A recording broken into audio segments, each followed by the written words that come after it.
মাননীয় কৰ্মচাৰী আৰু পেঞ্চনাৰসকল জনাই আছোঁ এটা বিশেষ গুৰুত্বপূৰ্ণ খবৰ কৰ্মচাৰী আৰু পেঞ্চনাৰসকলৰ বাবে যে যিহেতু অসম চৰকাৰৰ মাননীয় মুখ্যমন্ত্ৰী মহোদয়ে কেইদিনমান আগতে কৈছিলে কৰ্মচাৰীসকলৰ যি 2% দিয়ে বা ডিয়াৰনেছ এলাউন্স বা মৰগীয়া বানচ যিটো জানুৱাৰীৰ পৰা কাৰ্যকৰী হ'ব লাগে সেইটো তেওঁ দিব বুলি আৰু সেই সম্পৰ্কে এখন অফিচিয়েল অৰ্ডাৰ ওলাইছে আৰু এই অৰ্ডাৰ ওলোৱা মানে কৰ্মচাৰীসকলে নিশ্চয় এই 2% দিয়ে অৰ্থাৎ আগত 58% আছিল এতিয়া 60% দিয়ে তেওঁলোকে পাবলৈ সক্ষম হ'ব আৰু হেতু কেতিয়াৰ পৰা পাব সেই সম্পৰ্কে অৰ্ডাৰখন ওলাইছে কিন্তু এৰিয়াৰ যিটো আছে জানুৱাৰীৰ পৰা মে মাহলৈকে সেইটো কৰ্মচাৰীসকলে পাবনে নাই সেই সম্পৰ্কে আপোনালোকৰ লগত আলোচনা কৰিম তো শেষলৈকে ভিডিঅ'টো ভালকৈ চাব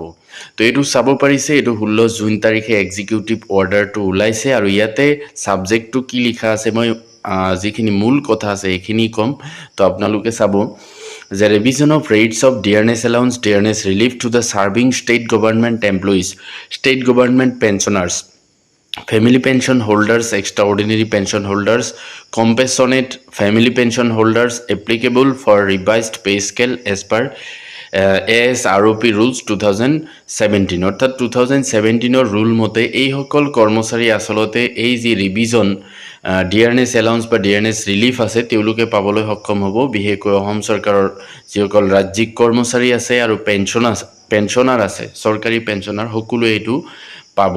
তো এইটো চাব পাৰিছে এইটো 2% এতিয়া হৈ গৈছে 60% অফ বেসিক পে বা বেসিক পেনশন তো ইয়াতে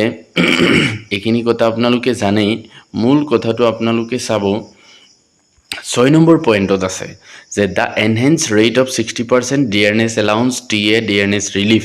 DR shall be paid along with monthly pay pension for the month of June 2026 in July 2026 and thereafter অৰ্থাৎ কৰ্মচাৰীসকলে এই যি বৰ্ধিত ডিএ 60% এইটো তেওঁলোকে জুন মাহৰ যি দৰমহা যেটো জুলাই মাহত হয় সেই এই জুন মাহৰ দৰমহাতে পাবলৈ সক্ষম হ'ব কিন্তু আগতে যিবিলাক অৰ্ডাৰ ওলাইছিলে সেইবিলাকত যি এৰিয়াৰ আছে সেই সম্পৰ্কে এই পইণ্টবিলাকতে ধুনীয়াকৈ লিখা থাকে যে সেই যেটো এৰিয়াৰ আছে সেইটো কৰ্মচাৰীসকলে ইনষ্টলমেন্টত পাবনে একেলগে পাব কেতিয়া পাব হবিহে লিখা থাকে কিন্তু এইবাৰৰ যিখন অৰ্ডাৰ ওলাইছে তাতে যি এৰিয়াৰ আছে জানুৱাৰী মাহৰ পৰা সেইটো কোনো কথা এই অৰ্ডাৰখনত উল্লেখ নাই এটো চাব পাৰিছে ডিজিটেলি সাইন বাই মালাবিকা চৌধুৰী তেখেতে সাইন কৰিছে কিন্তু আগৰ অৰ্ডাৰ বিলাকত এনেকৈ লিখা থাকে তো এইবাৰৰ অৰ্ডাৰত এই কথাটো সম্পূৰ্ণৰূপে লিখা নাই তো চৰকাৰে হয়তো এই যি এৰিয়াৰ আছে ডিএ বা ডিআৰৰ হেতু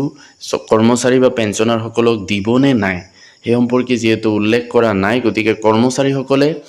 এই সম্পৰ্কে আসলতে চৰকাৰক দাবী জনাব লাগে যাতে তেওঁলোকে এই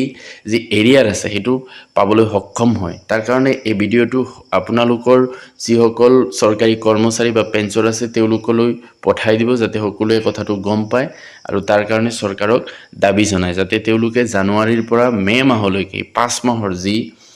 ডিএ বা ডিআৰৰ এৰিয়াৰ আছে সেইখিনি তেওঁলোকে পাবলৈ সক্ষম হয় তো ভিডিঅটো ভাল লাগিলে লাইক কমেন্ট কৰিব আৰু চেনেলটো সাবস্ক্ৰাইব কৰি থব থ্যাংক ইউ